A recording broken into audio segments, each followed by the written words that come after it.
Hi student, I am your math teacher Shivam. तो आज हम लोग देखेंगे 10th क्लास का फर्स्ट चैप्टर जो कि है आप लोगों के पास रियल नंबर।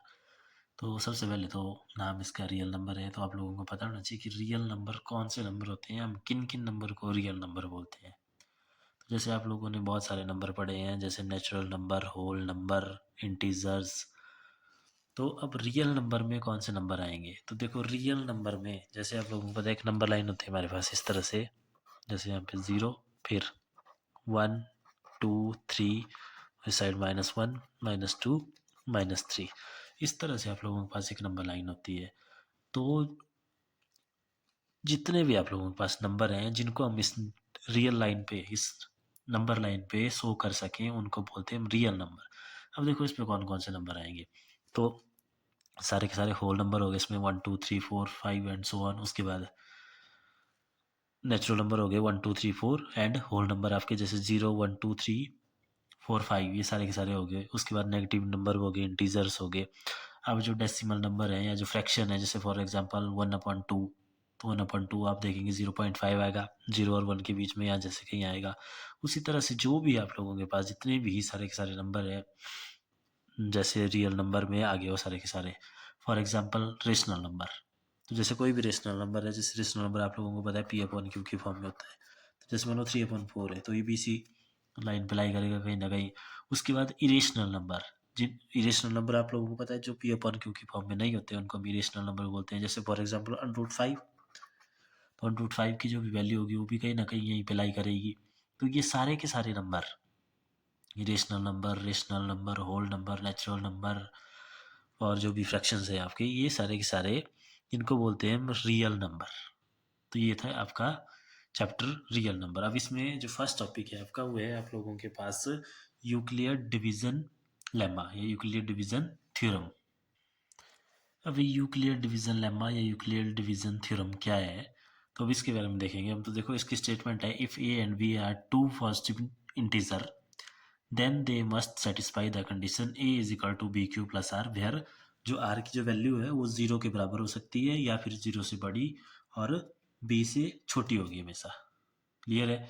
अब देखो इसको एक एग्जांपल से समझते हैं, ए बी क्यू आर ये क्या चीज़ें हैं।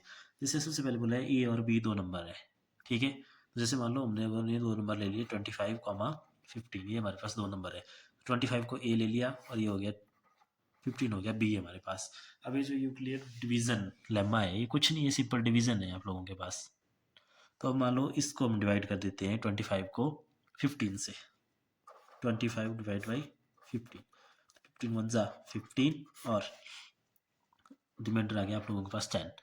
तो आप लोगों को पता है ये हो गया आप लोगों के पास डिवाइजर, ये हो गया आप लोगों के पास क्वोशेंट, और ये हो गया रिमाइंडर, और ये हो गया डिविडेंड। तो अब डिविडेंड क्या होता है, तो डिविडेंड जो कि यहाँ पे था ए और ये था बी हमारे पास। तो देखो डिविडेंड इज इक्वल टू क्या होता है, डिवाइजर मल्टीप्लाई बाई क्वोशेंट। तो डिवाइजर क्या था यहाँ पे बी और multiply by quotient Q plus R remainder.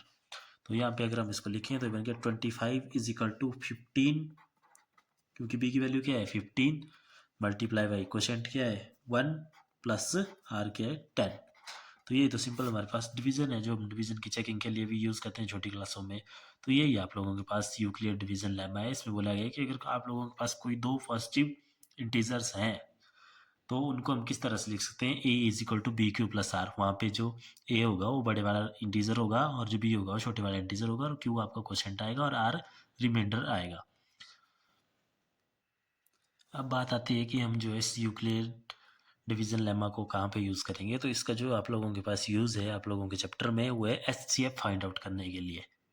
तो इससे पहले एचसीएफ आप लोग फाइंड आउट करते थे प्राइम फैक्टराइजेशन से। जैसे फॉर एग्जांपल हम लोगों ने अभी एग्जांपल लिया था 25, 15। तो अगर हम इसका एचसीएफ देखें प्राइम फैक्टर से पहले सिंपल करके देखते हैं इसका, तो प्राइम फैक्टराइजेशन कर दो इसकी 25, 5 5 सा 25। उसके बाद 15 की प्राइम फैक्टराइजेशन कर दो तो 15, 3 5 सा 15। तो 25 की प्राइम फैक्टराइजेशन हो गया आप लोगों के पास 5 मल्टीप्लाई बाई 5, और 15 की होगी 3 मल्टीप्लाई बाई 5। अब आप लोगों को पता था एचसीएफ क्या होता है, जो दोनों में कॉमन हो फैक्टर। तो दोनों में कॉमन फैक्टर है यहाँ पे 5, तो इसका एचसीएफ आ गया हमारे पास 5। ये आया हमारे पास सिंपल प्राइम फैक्टराइजेशन से। अब देखो यूक्लिड डिवीजन लेमा का यूज़ करके हम कैसे निकालेंगे एचसीएफ। तो इसके लिए हमारे पास सिंपल स्टेप है, देखो हम इसी एग्जांपल को लेके समझते हैं। तो जैसे हमारे पास नंबर दिए थे 25 एंड 50, तो ये एक ए हो गया और एक हमारे पास बी हो गया। ये आप लोगों ने हमेशा लेना है बड़े वाले नंबर को। तो हम लोग लिखेंगे इसमें सबसे पहले सिंस 25 इज ग्रेटर देन 15। तो अब हम इस 25 और 15 को यूक्लिड डिवीजन थ्योरम के अकॉर्डिंग इसको चेंज करेंगे, जो कि क्या था, a is equal to B Q plus R. यहाँ पे a क्या है 25 है और b क्या है 15 है।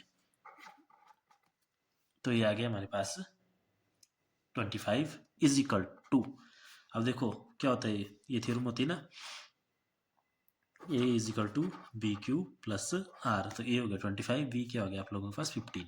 ये सिंपल, इसको डिवाइड करेंगे हम, 25 को डिवाइड करेंगे 15 से, 15 वन सा 15 10। तो यह गया 15 मल्टीप्लाई बाई 1 प्लस आर कितना है 10। क्लियर है। तो ये हो गया इसका फर्स्ट स्टेप। अब इसके बाद ये जो यूक्लिड डिवीजन लेमा बोलता है आपका एचसीएफ के लिए, कि एचसीएफ आपका वो वाला क्वोशेंट होगा जिस टाइम आप लोगों के पास रिमाइंडर 0 आ जाए।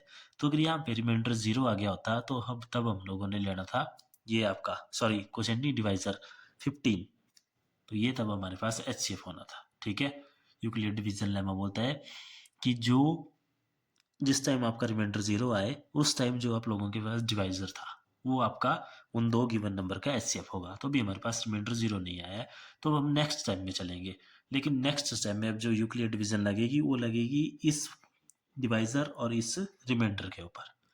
तो नेक्स्ट टाइम अब हम लिखेंगे सिंस, देखो इन दोनों नंबर में कौन बड़ा है 15, तो 15 हो जाएगा यहाँ पे 15 इज ग्रेटर देन 10। तो 15 हो गया ए और बी हो गया आप लोगों के पास 10। अब निकालेंगे हम क्यू और आर की वैल्यू। तो कैसे, डिवाइड करके सिंपल, दोबारा 15 को डिवाइड कर देंगे 10 से, 10 वन ज़ा 10, रिमाइंडर आ गया 5। तो ये पे हो गया 10 मल्टीप्लाई बाई 1 प्लस 5, क्योंकि ये बी हो गया आप लोगों के पास और ये क्यू हो गया और ये नीचे आर हो गया। तो अब देखो अभी तक जो है दोबारा आप लोगों के पास रिमाइंडर 0 नहीं आया है।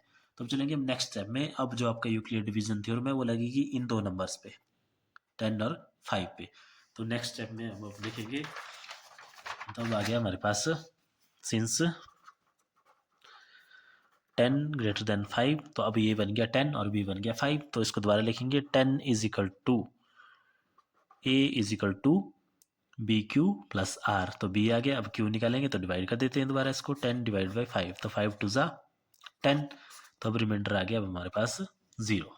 तो ये हो गया 5 मल्टीप्लाई बाई 2 प्लस 0। तो जब रिमाइंडर 0 आ जाए, तो मैंने क्या बोला आपको, यूक्लिड डिवीजन थ्योरम के अकॉर्डिंग जब रिमाइंडर 0 आ जाए तो जो उस स्टेप में जो क्वोशेंट रहा होगा वो आप लोगों के पास उन दो गिवन नंबर का एचसीएफ होगा।